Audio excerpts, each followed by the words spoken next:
नमस्कार दोस्तों, आज हम गाजीपुर जनपद के राजनीतिक परिचर्चा के दौरान जनसंवाद के माध्यम से क्षत्रिय महासभा के जिला अध्यक्ष हमारे साथ मौजूद हैं। हम इसे गाजीपुर जनपद लोकसभा क्षेत्र की राजनीति पर चर्चा करेंगे। राजनीति किस तरफ जा रही है और इन किस दृष्टिकोण से राजनीति को देख रहे हैं। सबसे पहले आपका स्वागत है। बहुत बहुत धन्यवाद आपका। परिचय अपना बता दीजिए।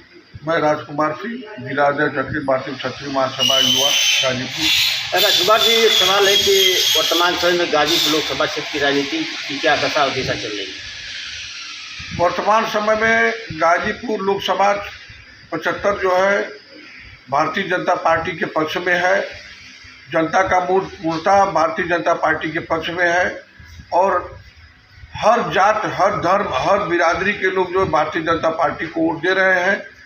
और ये लड़ाई जो एक माफिया और एक कलम के सिपाही के बीच में लड़ी जा रही है, और मैं स्पष्ट करना चाहता हूँ आप लोगों से कि ये कलम का सिपाही जो भारतीय जनता पार्टी का जो प्रत्याशी है पारसनाथ राय जी, वो चुनाव निकाल रहे हैं और भारी बहुमत से चुनाव निकाल रहे हैं। किस दावे के साथ इतने चैलेंज से कह रहे हैं कि पारस राय चुनाव जीत रहे हैं? देखिए, भारतीय जनता पार्टी हमेशा सबका साथ, सबका विकास, सबका सम्मान और विकास के ऊपर राजनीति करती है। भारतीय जनता पार्टी कभी जातिवाद के ऊपर राजनीति नहीं करती है। विपक्ष के लोग हमेशा जातिवाद की राजनीति करते हैं, माफियाओं की राजनीति करते हैं, गुंडों की राजनीति करते हैं। इस वजह से मैं दावे के साथ कर सकता हूं कि जो 14 से 19 तक के बीच में जो विकास की रेखा खींची गई थी और 19 से 24 तक जो विकास की रेखा बंद थी, जातिवाद के कारण जो अफजाल अंसारी जी चुनाव जीत गए थे, जिन्होंने 5 साल में अपने कोर्ट कचहरी और बस्ता ढोले के अलावा कुछ काम किया नहीं, विकास का एक भी कोई काम नहीं किया। तो उस विकास की रेखा को आगे बढ़ाने के लिए गाजीपुर लोकसभा के जो जनता है, वो जनता इस बार पारसनाथ राय के ऊपर कमल के ऊपर अपनी मोहर लगा करके इनको लोकसभा में भेजने का काम कर रही है। राजकुमार जी, आपने एक बहुत बड़ी बात की, जाति के आधार पर अफजाल अंसारी ने चुनाव जीता था। तो इस बार चुनाव 2024 का जाति के आधार पर लड़ा जा रहा है कि विकास के आधार पर? देखिए, मैंने कहा ना कि पिछली बार जातिवाद के चक्कर में फंस करके जनता ने बहुत बड़ा धोखा खाया और विकास की गति रुक गई। वो इस बार विकास जातिवाद के ऊपर भारी है और हर जाति के लोग, मैंने बताया ना कि हर जाति के लोग, क्योंकि भारतीय जनता पार्टी का विकास देख रहे हैं लोग। क्योंकि कोई भी योजना होती है, चाहे आवास योजना हो, राशन योजना हो, आयुष्मान योजना हो, विश्वकर्मा योजना हो, कोई भी योजना या रोजगार की योजना हो, कभी जाति, धर्म और विशेष को रख के भारतीय जनता पार्टी ने नहीं दिया है। इसीलिए इंडिया गठबंधन के नेता और साथी में साथ जो प्रत्याशी हैं, चुनावी मंच से ये दावा कर रहे हैं बार बार कि संविधान खतरे में हो जाएगा अगर एनडीए की सरकार बन जाएगी तो। अच्छा, ये बताइए, 10 साल तक ये मोदी सरकार रही, कौन सा संविधान खतरे पड़ा? संविधान खतरे में कुछ नहीं, इनका परिवार खतरे में है, इनका परिवारवाद खतरे में है, इनकी राजनीति खतरे में है। और ये लोग अपने करतूतों की बदौलत ये सनातन में चले जा रहे हैं। तो अब इनको कुछ दिखाई नहीं दिया है। तो जो भोली भाली जनता है उसको ये लोग कह रहे कि संविधान खतरे में है। संविधान खतरे में नहीं है, मैं स्पष्ट कर देना चाहता हूँ, कहीं संविधान खतरे में नहीं है। अच्छा राशन, अच्छा आटा और अच्छा डाटा फ्री देने की बात कर रहे हैं। 10 साल पहले क्यों नहीं अच्छा राशन दे दिया इन्होंने? 10 साल पहले आटा क्यों नहीं दिया इन्होंने? डाटा पहले क्यों नहीं दिया? क्योंकि इनकी इच्छा शक्ति है ही नहीं। ये जब मोदी सरकार ने राशन फ्री में देना शुरू किया तो ये लोग चुनावी जुमले में, ये मैं बता देना चाहता हूं कि अगर इनकी सरकार तो बनने वाली है नहीं दूर दूर तक, ये कभी कुछ नहीं देंगे। आपको याद होगा कि जब ये लोग कांग्रेस के लोग मध्य प्रदेश में चुनाव लड़े थे इससे पहले, तो उन्होंने कहा था कि इतना हम किसानों का कर्जा माफ करेंगे, और आने के बाद 50 तरह का नकुना और नियम लगाया और चले गए किसान।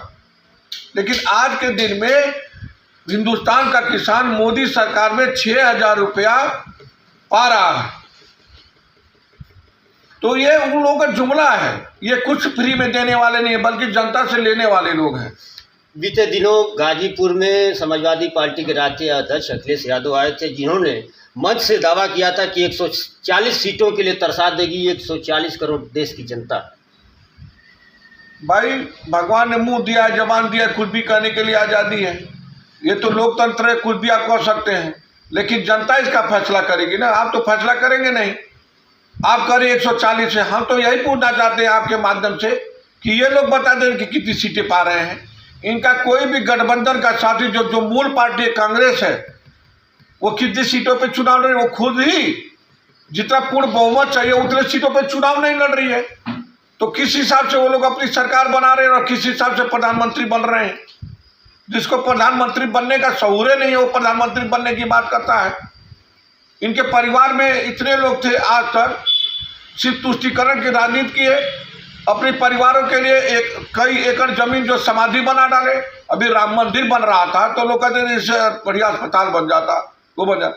जो ये लोग शक्ति स्तर फलाना स्तर अपने खानदान की समाधि बनाए हैं, उस पर अस्पताल क्यों नहीं बनाया इन्होंने?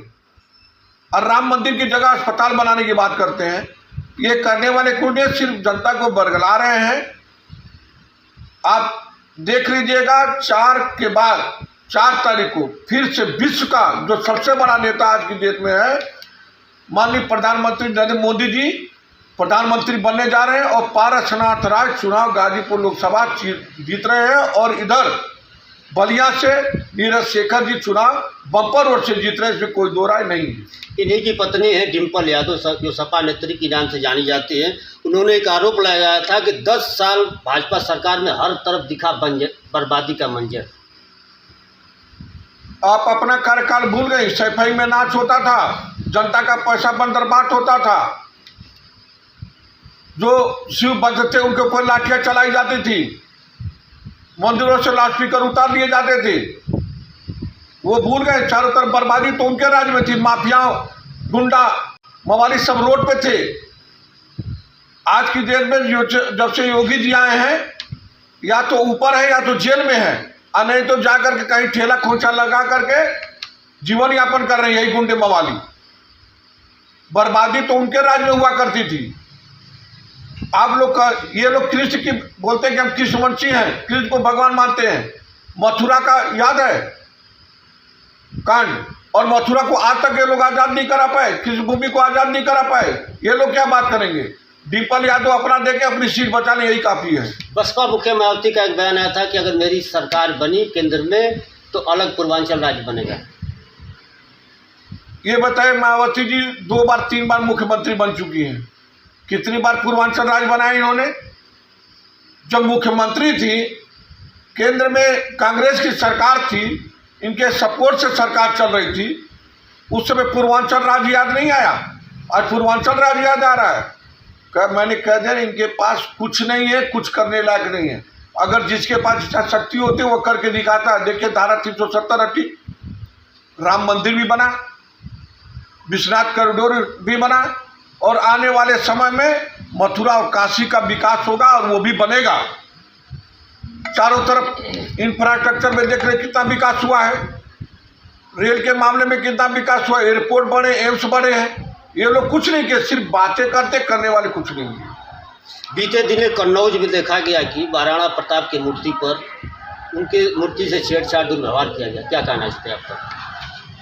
देखिए ये बड़े उज्जड टाइप के हैं सब, वहाँ जो इनके कार्यकर्ता है सभा के ना, ये बड़े उज्जड हैं। ये किसी तरह से किसी भी समाज को महाराणा प्रताप के साथ नहीं, क्या भीमराव अम्बेडकर की मूर्ति को इन लोगों ने नहीं वो किया है। इन सबों का चरित्र ही ऐसा है कि महापुरुषों की मूर्ति को छेड़छाड़ करो, बेइज्जत करो, जातिवाद में फंस करके दूसरे जाति को नीचा दिखाओ। ये इन सबों के उसमें करेक्टर में ये नई चीज़ नहीं है, और इसका जनता जवाब दे रही है इनको। ये अपने कन्नौज सीट बचाने इस बार समझ में आ जाएगा। आप क्षत्रिय समाज के मुखिया हैं और आपके साथ एक युवाओं की बहुत लंबी फहरिस्त खड़ी है। इस चुनाव में लोकसभा गाजीपुर में क्षत्रिय समाज का रुझान क्या होगा? किस फैक्टर को लेकर आप लोग मतदान करेंगे? देखिए, हमेशा क्षत्रिय जो है वो राष्ट्रवादी रहा है, राष्ट्र के साथ रहा है, राष्ट्र के विकास के साथ रहा है और सनातन धर्म का ध्वज रक्षक रहा है।